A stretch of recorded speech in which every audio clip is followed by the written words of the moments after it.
Okay, people can continue to join. So I'll just give a very quick introduction, not really an introduction. I'd like to welcome everybody today. We're very excited to have Ms. Deanna Tremblay, who is a senior postdoctoral recruiter at St. Jude Children's Research Hospital. Just going to talk a little bit today about just things to consider when you're choosing a postdoc, and then highlight some of the opportunities, I believe, at St. Jude. I know the director of the postdoc office at St. Jude. I work pretty closely with her on some national committees, and I know they have a lot of really great opportunities. The one thing I will say without putting a plug in for anything is that the fact that they have postdoctoral recruiters should give you a sign as to their commitment to postdoctoral training. And so I'm excited to hear what it is she has to say, and we'll follow up afterwards to share your information with Deanna. And then if you have any questions, I think she'll be a great resource for you going forward. And with that, I will just turn it over to her. Great. Thank you so much, Bruce. And thank you everyone for joining us today. I am going to actually turn off my video because I am having a few bandwidth issues over on my end. So hopefully that will help. But I'll turn my video back on at the end, and then you can see my face if you have any questions. So I'm going to turn that off now. And I'm going to try and keep my little laser pointer out of the way so that it doesn't bother you too much. So let's get started. As Bruce said, my name is Deanna Tremblay. I'm the senior postdoc recruiter at St. Jude. We have a team of 4 people. All 4 of us are scientists. So I spent about 7 years in a research lab before transitioning into recruiting scientists for postdoc positions at St. Jude. So going to tell you a little bit about what we think is a good idea to look out for when you're considering pursuing a postdoc, and also what we have to offer. So let's get right into it. Okay, so first things first, what is a postdoc? So a postdoc is somebody who holds an advanced degree, typically a PhD, sometimes an MD, a PharmD, DVM. And it's someone who's engaged in a temporary period of mentored research and scholarly training. And the purpose is to acquire a new professional skill that can help you with your career moving forward.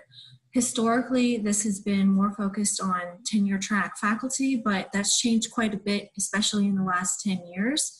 So even if you're not considering sticking with academia, a postdoc position might still be the right next stage for you. So some goals, additional training, quality publications. Maybe you want to change your field and you've got a transferable skill set, you want to learn a new skill. You might need new teaching experience. And this also is going to eventually help you transition into a permanent position.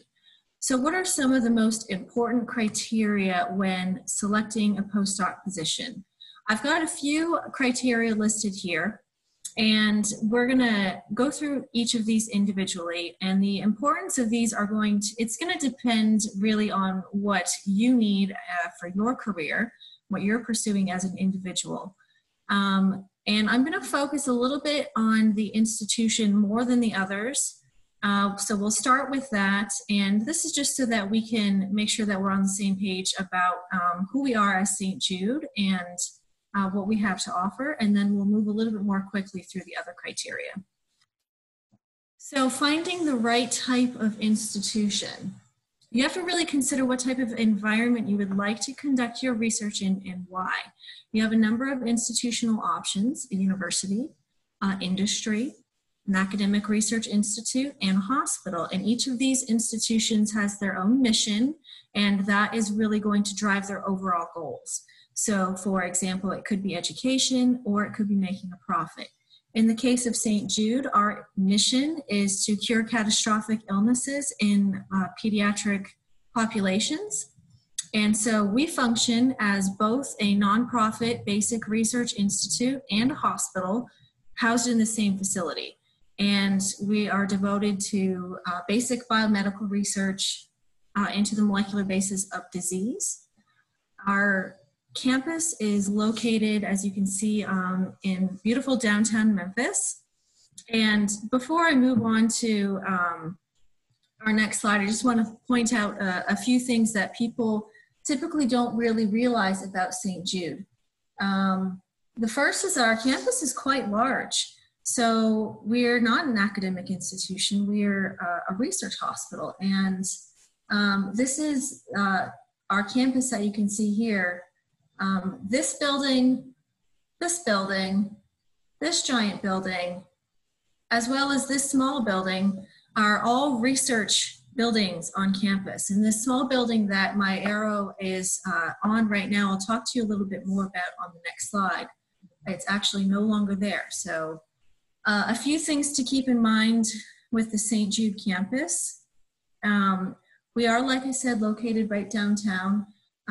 We are very much adjacent to residential neighborhoods. We do have our pyramid right downtown Memphis. A lot of people ask about this. It is not part of the St. Jude campus.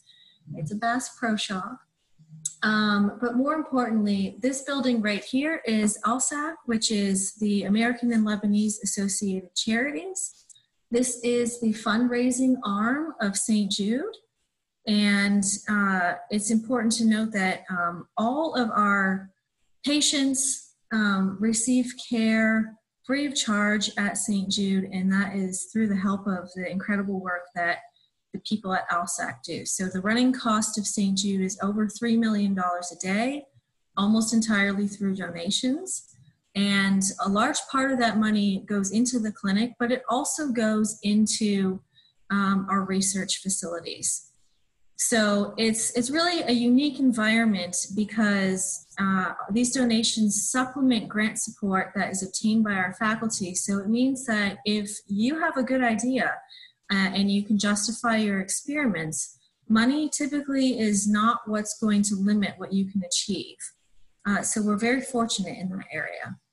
And it also means that we are currently one of the only research institutions in the country that is actually expanding right now. So that small building that I had pointed out previously was knocked down last year, and we're very close to completing construction on a brand new $412 million advanced research center. So basically with that comes an increase of about 25% of our staff and about 28% of our faculty resources. And an increase in basically cutting edge technologies and resources.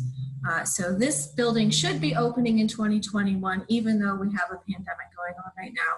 So we're very much looking forward to that. So how does this all fit in the research part of St. Jude and the clinical part of St. Jude? So we are very good at translational research. We're very fortunate that discoveries that are made in the lab on campus can be relatively easily translated into the design of new clinical protocols. And then observations that are made in the clinic can then be fed back into the labs to generate new ideas for new experiments. We have our own GMP facility right on campus, so any biologics that are generated in the lab can be directly made on campus for clinical trials. One of the ways that translational research is enhanced at St. Jude is through our chemical biology and therapeutics program. So you can see in the photos, in the upper photograph, it shows an automated storage and retrieval robot that can basically be used to obtain samples from our chemical library, plate them into dishes, and then screen robotically in the lab.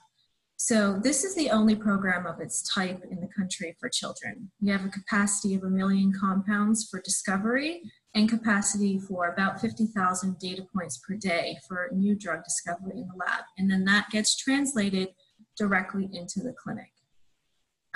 But there are overall quite a few research areas at St. Jude. I'm not going to go through all of these listed here. You can take a little bit of time to scan them yourselves. But essentially there's a wide variety of research. Many people think of St. Jude solely as cancer research. And while we do have a significant amount of cancer research going on, we also have quite a bit of research into diseases that you might not directly associate with children. So for example, Influenza. We've got a tremendous amount of resources going into SARS-CoV-2 research right now, schizophrenia, and ALS disease. So there's a significant amount of very basic research also in developmental biology and developmental neuroscience. So after the presentation is finished and you have some time to look into this on your own, I encourage you to visit our basic science faculty website that is listed at the bottom of those research areas. And you can find a one-line description of all of our faculty's research. Will allow you to basically quickly scan through them. And then if anyone catches your eye, you can click into their actual profiles. So that is going to bring me to a transition now. We're going to move into more talking about what to look for when you're interviewing for postdoc positions. So we've covered the institution. Now let's talk about finding the right mentor. So a mentor is a wise and trusted counselor who you should definitely feel comfortable with. They should not be intimidating to you, and they should always encourage your efforts in your chosen career path and not be guiding you based on what they want. So it is very, very important, as you know from being a graduate student, it's also very important to find the right postdoc mentor. You should keep in mind that you should seek out mentors that really depend upon your own needs and your career goals. So some things to keep in mind: their availability, their publication records, their mentoring style. These are all pretty intuitive things. So at St. Jude, our postdoc interview process allows you the opportunity to potentially interview with a few investigators at one time so that you can choose the mentor who is the best fit for you. And then when you do interview with multiple people, when you go somewhere for an interview, no matter where it is, you need to ask a lot of questions. You need to ask, especially to the lab members, what you can find out about the mentoring style of the PI of the lab. So if you work in a specific lab, will the faculty be available to meet with you whenever you have something to discuss, or will they want to meet every single day? How often will you have one-on-one meetings? And are lab meetings even regularly scheduled? You basically overall need to be really comfortable with their style. You could end up going to work for someone who is always around in the lab and is really, really excited to see every single piece of data as it's generated. And that works really well for some people, but it might not work well for you. You might be the type of person who prefers to work with a mentor who is very hands-off. It might feel like even micromanaging to you if a mentor is in the lab all of the time with you.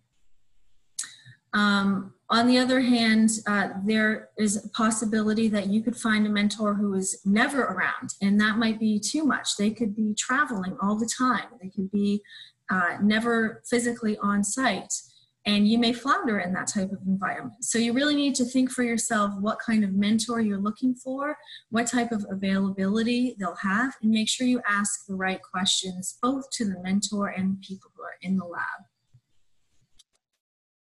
There's a number of additional questions listed here that you should consider.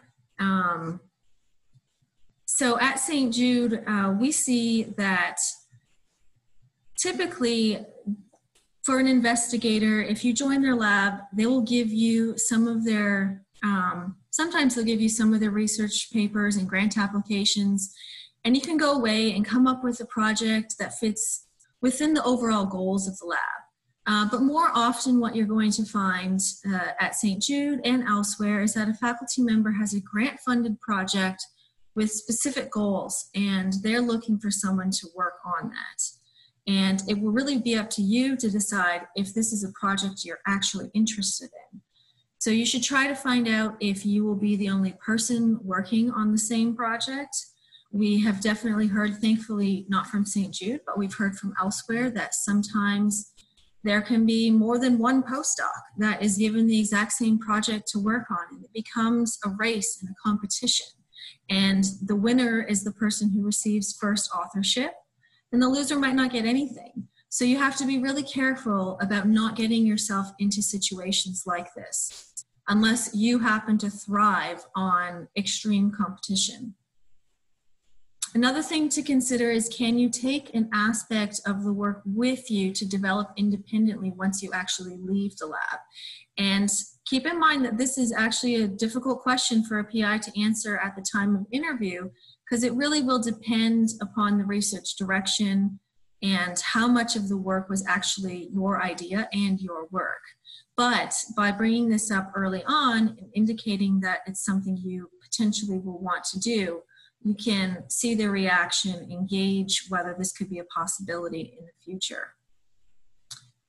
Expectations for how much time you put into the lab are also really important to consider. So at St. Jude, we see quite the spectrum. There are some PIs that want postdocs physically present in the lab 60 plus hours a week.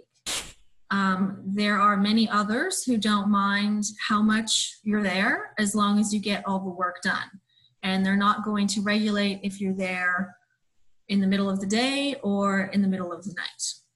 And there's also a handful of PIs that we're aware of that never want to see you working late, and they never want to see you in on the weekend, because they strongly believe that increased efficiency during normal working hours helps to promote a good work-life balance. So if this is important to you, it's something you need to ask every single potential mentor that you're interviewing with. Another very important consideration: what does your financial support look like? Will you need to actually bring in your own funding? And if not, how long is the financial support available? Is it funded by the institution, or is it funded by an external grant that may be expiring? Do you actually have job security? And is the lab itself well funded? Will you actually be able to purchase everything you need for your project, or will there be restrictions? So these are all things that are very important to consider when you're moving into a postdoc position. Another important consideration is, where have the postdocs in the lab that you are interviewing with gone on to once they have completed their postdoc training? So I can attest to what happens at St. Jude. St. Jude postdocs have moved on to a variety of different career types. We recognize that many postdocs are no longer on that tenure track faculty route. However, we are above the national average for postdocs who are going in that direction, but many others choose industry or other exciting careers using the skills and expertise that they gain during grad school and during their postdoc. So it's very important to ask where the postdocs have moved on to. And if it is your goal to become an independent investigator, your chances of achieving this will probably be higher if you go to work for a PI who has an actual good track record of training postdocs who have chosen that career path. So just a little plug for one of our excellent faculty members. You can see on the right in this photo, Dr. Mark Hatley in our oncology department, who's had great success training independent investigators and is our 2019 postdoc mentor of the year. All right, moving on from the mentor, choosing the right project is also very important. And I think the number one consideration is, how interesting is this project actually to you? And also, will it allow you to learn new skills and new techniques that you can use moving forward in your career? So an investigator may ask you to join their lab because you have a specific skill set already. But it's important to remember that a postdoc position is a period of training. So you don't necessarily want to work on a project that's very similar to what you've already been doing in grad school. You might be able to stay in the same research area in general, but you really should be trying to bump up that portfolio of skill sets that you have moving forward. So get out of your comfort zone and maximize the training potential of your postdoc. And this is especially important if you plan to apply for postdoc training fellowships, such as through the NIH for an F-32 or through the NSF. Your chances of obtaining funding are significantly enhanced if you work on something that's very different to what you did in grad school. So the ideal project will generate publishable data independent of the outcome of the experiment. But you also want to be very well informed as much as possible about high risk, high gain experiments. And before you commit to a project like this, make sure you're reading as much literature on the subject as possible before you actually sign that offer letter. So another consideration is, do you care about how big the lab is? Do you care if there are technical staff or students who may be able to assist you with your project? So when you go to an interview, and you really should ask for an opportunity to meet as many of the current lab members as possible. You can gauge, do they seem happy or do they seem stressed out and have lots of complaints? And ask yourself whether you think you would actually fit into this culture and if it would be a healthy, productive environment for you to work in. And on that note, does the lab actually have all of the equipment that you will need to complete your project? Or is it just going to cause you a tremendous amount of stress because you do not have access to equipment? And how inconvenient will it be to find access elsewhere? Will you have to go to the lab next door or the building next door or maybe to a city across the country or a different country? And also, are there core facilities that can help you generate data more quickly? So overall, the mentor is important, the project is important, but the support within the lab and within the core facilities are also very important. So just a quick look at what we offer at St. Jude regarding shared resources. This is something that we are very proud of at St. Jude. So our researchers benefit from having access to a wide variety of research resources. Every single one of our shared resources for core facilities are run by a dedicated director. So they are not an extension of API's lab. And all of these core facilities are institutionally funded or funded by a large NCI grant. So if you as a postdoc want to use any of the cores, all you need to do is go and speak with the director about your project. All of our directors are PhD level scientists, and most of the staff scientists within the core facilities are also PhD level scientists. So they keep up to date with all of the latest techniques and technology. They may be able to suggest a new method to use to generate your data that you may not have thought about. And essentially the cores can do as much or as little of the work as you like. So just giving a quick example, for our flow cytometry core, you can submit live cells and the core can do all the sample preparation, they can run the samples, they can analyze the data, or you can step in and do any part of that yourself. If you want to learn the techniques that are used in the cores, many, not all, but many of them have the capability to teach you and allow you to use the facilities on your own. And like I mentioned before, these cores are heavily subsidized by a Cancer Center core grant. So there's only a minimal charge back to the PIs for using the cores. So all of these cores support postdocs. They're all shared resources that can help you to increase your productivity quite a bit. So all of the cores are listed here. Some of the more interesting include a protein production facility. If you're a structural biologist, for example, you can use this to make large amounts of protein for your structural studies. That protein can then be analyzed in one of the structural biology cores, such as the NMR facility, which currently houses the largest magnet in the world, a 1.1 gigahertz magnet. We have a Center for Advanced Genome Engineering that can make gRNAs and custom cell lines, animal models for you. We have the Hartwell Center, which conducts a wide range of services from whole genome sequencing and genome analysis to proteomics and metabolomics. And then we also have a number of non-lab-based cores, such as biomedical communications and scientific editing. So biomedical communications basically contains a graphic arts department that can help you generate figures for manuscripts, for fellowship applications, for posters, for conference presentations. And then scientific editing can help edit what you write to maximize the chance of it being published or funded. So we essentially have everything in place to make life as easy as possible for you and to help your research move along as fast as possible. So scientific infrastructure overall is another consideration for your postdoc interviews. So when you go somewhere to interview, it's a good idea to just stop and take a look around.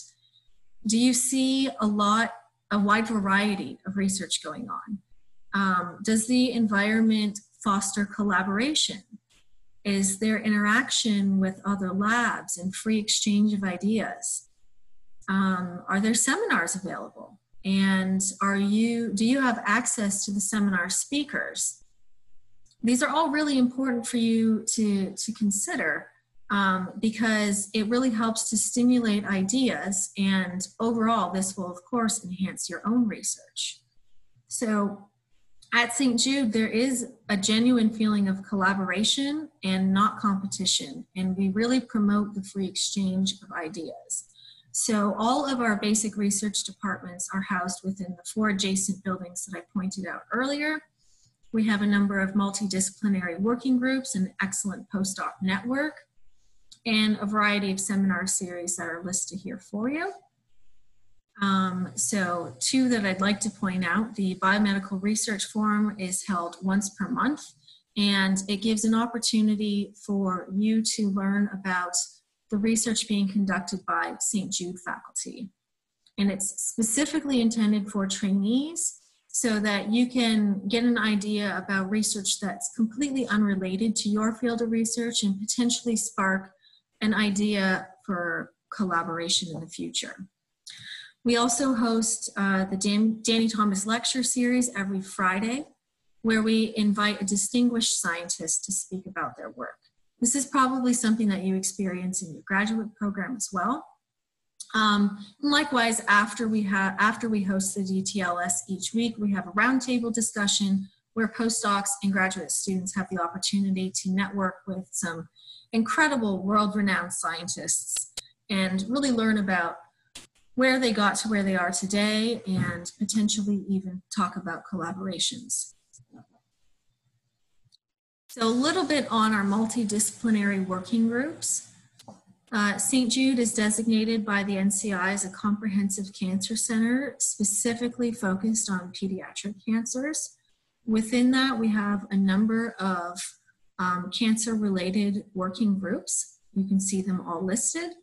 We are also designated by the World Health Organization as a collaborating center for monitoring the influenza virus. So we have a significant amount of research going into studying infectious diseases. St. Jude also has NIH-funded T32 training programs associated with 2 of our Cancer Center programs. The first is our Hematological Malignancies program, and the second is the Cancer Prevention and Control program, which is housed in our epidemiology department. We also have a third T32 associated with infectious diseases. So overall, our extensive on-campus infrastructure really helps investigators to translate lab discoveries into clinical trials and into new treatment options. So what does this actually look like by the numbers? We have about 140 basic and translational research faculty. We have 115 clinical faculty. People are often surprised we have a pretty large postdoc community. Typically, it's around 260 fellows, plus an additional 50 clinical fellows. Our PhD program has expanded rapidly in the last 4 years. We've had a historical collaboration with the University of Tennessee, but now we also run our own St. Jude graduate program. So there's plenty of opportunity as a postdoc to mentor graduate students as well as undergraduate students who are visiting for various internships. So institutional support for postdoctoral fellows is definitely something you should consider when you are interviewing. When you go on an interview, you need to make sure you ask whether the institute actually has an office that's dedicated to postdoctoral affairs. So in other words, how important is postdoctoral training to the institution? If there's an office or an individual who's available to listen to any concerns you may have, is there a postdoc council that can facilitate interaction amongst peers, both scientifically and socially? Is there actually a dedicated funding structure for postdoctoral fellows and a dedicated benefits offering? So keep these in mind. You want to make sure that you are treated with respect as a postdoctoral fellow. You should be considered a very important research at the institution that you decide to go to. So at St. Jude, we are dedicated to ensuring that all postdoctoral fellows receive the maximum benefit from the training experience.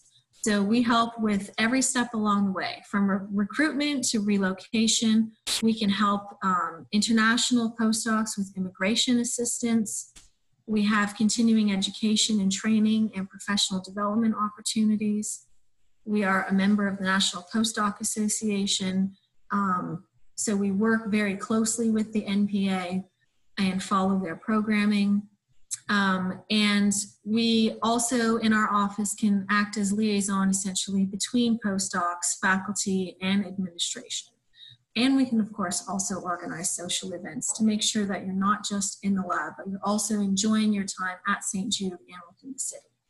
So on that note, life beyond the bench, what do we offer? So I'm not going to go through every single one of these individually, but there are a few that I'd like to point out. Under continuing education, we offer an intensive grant writing workshop. It is a few weeks long. It is very successful. So if you especially are interested in pursuing an NIH F32 or K99 research grant, I strongly suggest that you find a postdoc institution that will help you with improving your grant writing.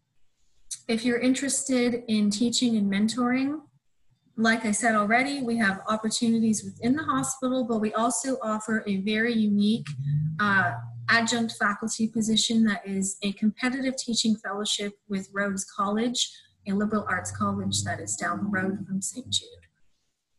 Our postdoc council schedules quite a few social events and also professional development events. There are a number of institutional committees that you can join. And probably one of the very unique opportunities if you pursue a postdoc position at St. Jude is actually volunteering on campus. So we have volunteer opportunities, anything from going out to the local community and assisting high school level students with learning more about science in general, to working in the St. Jude Garden, where you can cultivate plants that are actually served in our cafeteria. You can also participate in patient-centered events. So you can see Halloween in the top image.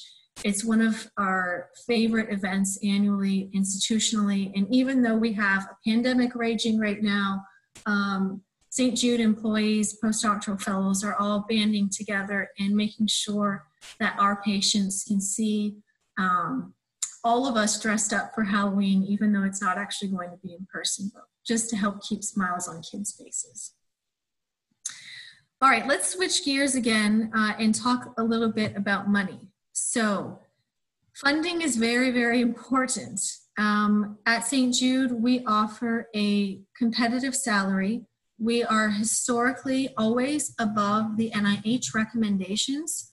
Currently, our starting salary for somebody who has 0 years of postdoc experience is $55,339. There is a guaranteed annual increase in your wage. You are not required to bring your own funding. And all faculty have institutional funding for at least one postdoctoral fellowship. They are, of course, encouraged to gain more funding through external grants. As I mentioned, we have our 3 T32 training grants. So there's many opportunities for you to obtain funding without bringing in your own funding. Of course, we recommend for your own professional development that if that's important for your career, that you still pursue it. All fellowships are initially awarded for 2 years, and they can be renewed annually up to 3 additional years.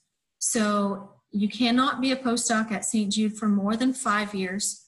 However, if you already are a postdoc, you may still come to St. Jude for a second postdoc as long as you have no more than 8 years of total training.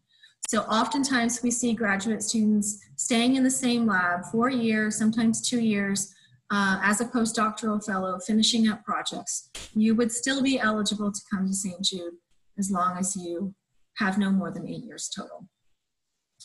Additional benefits, so it's not just the salary that's important when you're looking for a postdoc position. We offer a retirement plan. We offer $1,875 in professional development allowance annually. So usually postdocs use this to attend conferences. Since that's not something we can really do right now, a lot of our postdocs are using this for taking new courses, buying new books, buying new equipment. Everyone receives a $3,000 sign-on bonus, and it is subject to tax, but you do receive it on your first check, and typically that's used to offset the cost of moving. There are a number of additional fabulous benefits that are listed, but I'm not going to go through each of them individually. However, it does seem to be a really big deal, so I'm going to point it out. We do have free on-campus parking, so you never have to worry about paying for parking on campus. We have a dedicated coordinator of postdoctoral programs in our academic programs department. This is Karen Lawrence. She assists with anything from relocation, obtaining your driver's license, obtaining a social security number, but also with support services. So her office is in the postdoc lounge. It's a private space just for postdoctoral fellows. And that is where you can go visit her, and if you have any issues or if you just need help with something, this is a dedicated coordinator who can specifically help postdoctoral fellows. All right, one last pivot. Let's talk about location. So when you're deciding on your postdoc, it's really important to think about where you would like to live, how you would like to spend your time, and which factors outside of the lab are important to you for your work-life balance. So some of the things you might want to consider: cost of living, how long does it take you to commute to work? Is the climate something you'll actually enjoy? If you have kids, are there good schools? Are there good museums and arts, parks, fitness facilities, and sporting events? So we think that we've got it pretty good in Memphis. A few of our highlights are listed here. Probably the one that people get most excited about is that the cost of living is considerably lower than many other parts of the country. We have lots of opportunity, but we're also a city that loves to be entertained. So we've got excellent sports, we've got excellent music, lots of stuff to do, and even though we have some limitations right now, thankfully we do have some incredible parks. So we have Shelby Farms, for example, which is a city park that's 5 times larger than Central Park in New York City. We've got over 200 miles of bike lanes. So there's still a lot to do within the city, and it is extremely affordable. If you want some actual numbers, these are some areas that we recommend looking into. It basically is a maximum of about a 12-minute drive to campus if you live anywhere from Midtown to our downtown area. Like I said, parking is free.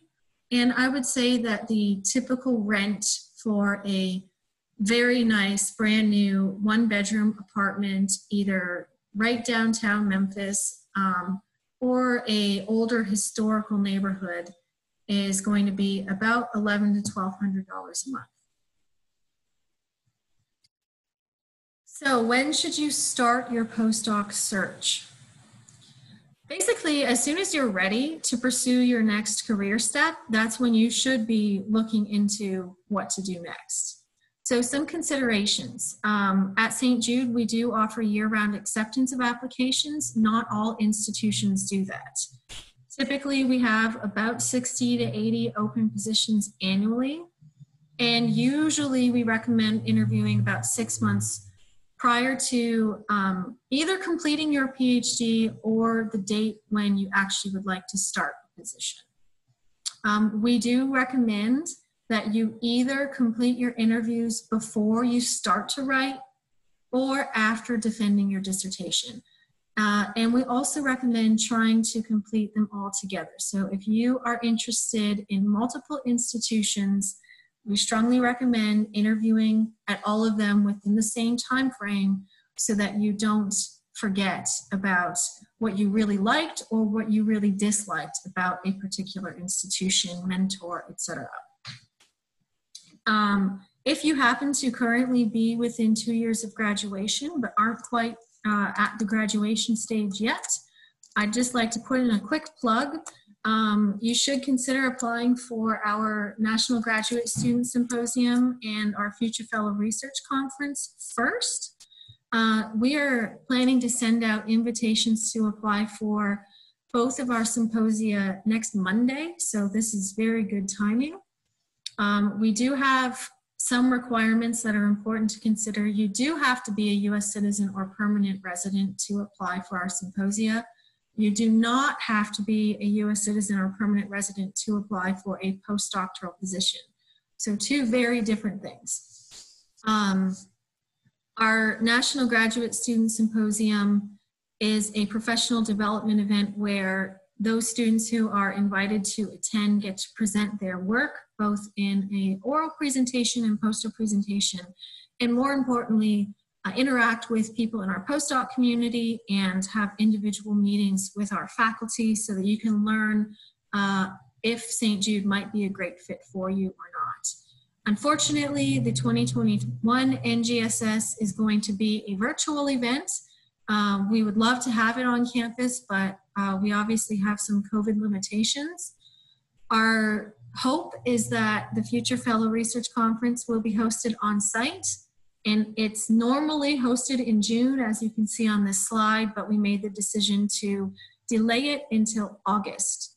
So if you would like to leave your contact information with me, we would be happy to send you an invitation to apply. And if you're not quite at the stage yet where you're ready to apply, maybe you're still in your second or third year of your graduate studies, we are still happy to take that info and invite you in the future. So that leads me to, how do you actually apply for a postdoc position? The traditional method is to directly contact the faculty member that you're interested in. It is definitely still important, and I recommend reaching out to faculty that you meet at conferences, start networking early, and also reaching out via Science Twitter. So that is definitely an exploding area where you can continue to network even though we can't really meet people in person. We also at St. Jude offer the approach of applying directly through our office. So this makes it, I think, a lot easier, especially if you're interested in more than one faculty member. And so the way this works is that essentially you send your CV to us, we'll take a look at it, we'll take a look at all of the faculty who you're interested in and make sure your CV gets directly to them. And we will also send your CV to anyone who we think might be a good fit for you based on your research interests, based on your previous work. And sometimes we have new faculty members who are joining us that you just might not know about. Again, if you want to take a look at our faculty list, the website is listed at the bottom of the slide.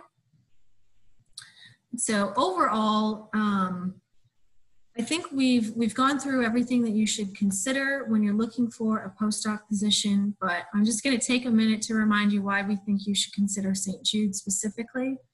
So we offer very high quality science. We have access to both basic and translational research opportunities. It is a very dynamic and collaborative research environment where we really focus on that collaboration and not on competition. And we are able to do that because we do have the funding available to complete your work. We have extensive research facilities, really excellent, strong faculty and support staff within our core facilities, and ultimately also a very tight-knit postdoc community, so you have friends and colleagues who you can rely on. So that brings me to the end of this presentation. If you have any general questions, our postdoc email address is written there. You are also more than welcome to send me an email directly. You can see deanna.tremblay@stjude.org. And I encourage anyone, if you would like to have a one-on-one meeting with me, if you have any specific questions that you're not comfortable asking now, you're welcome to set up a meeting with me. You're welcome to interact just via email as well. So I am going to turn my video back on, and if anyone has any questions, you are welcome to ask them now. I will just say thank you, Deanna. That was great. I think you provided some really nice advice and then showcased a lot of things that St. Jude had to offer. And who knew that a Bass Pro Shop would give, you know, such a highlight with the pyramid there. That's now I want to go. So yeah, I would encourage everybody just, you know, to take this opportunity. If you have some questions to ask Deanna, we will send her contact information out to you afterwards as well. But yeah, if that, I would just say, please feel free to ask any questions you have right now. You can do that in the chat.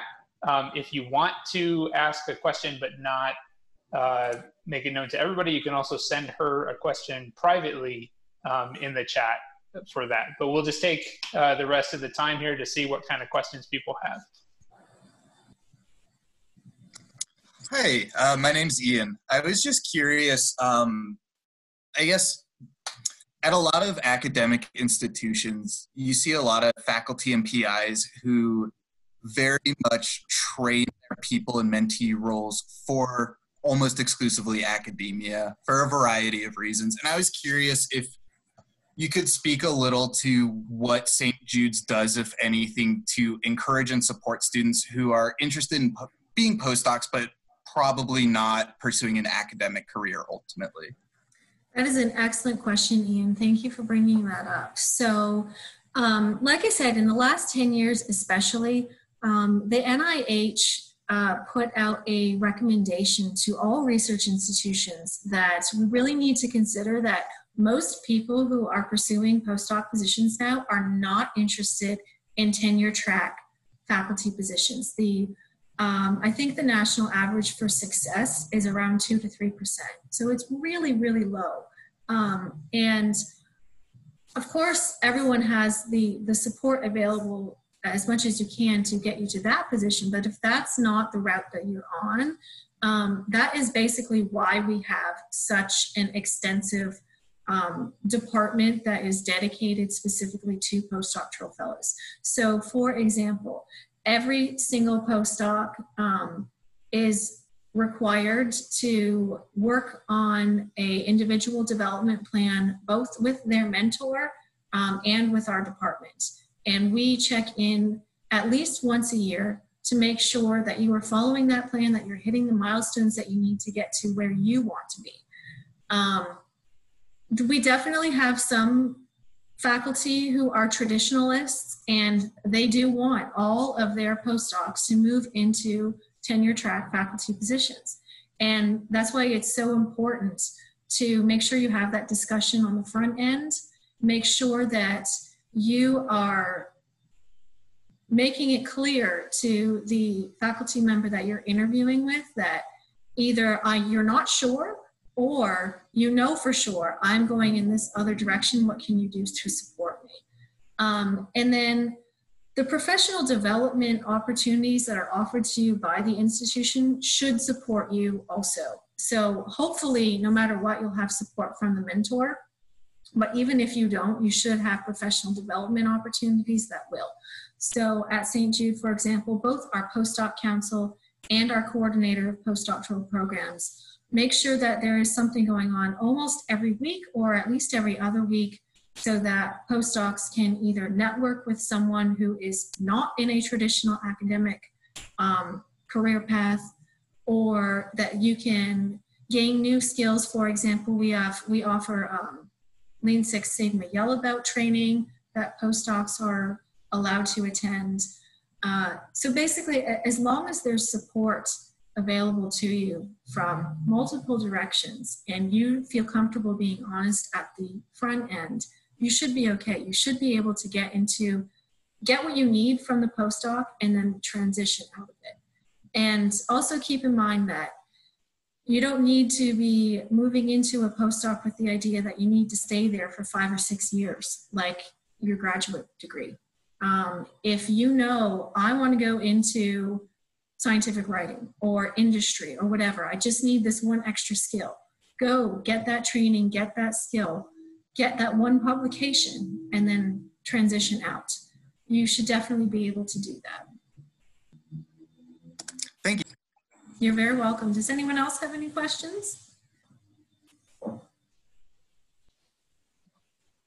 I don't think we have any other questions coming through, but like I said earlier, and like Bruce said, if you would like to reach out to me directly, I'd love to have a chat. And if you're more comfortable with just having an email chat, that is great too. If you would like to receive that invitation for the National Graduate Student Symposium or the Future Fellow Research Conference, please make sure you reach out so that we can get that invitation sent to you next week. And hopefully we'll hear from some of you guys soon. Okay, with that, I will say thank you very much. And hopefully some people will be in touch. We appreciate you reaching out and coming and giving the seminar at our institution. So thank you very much.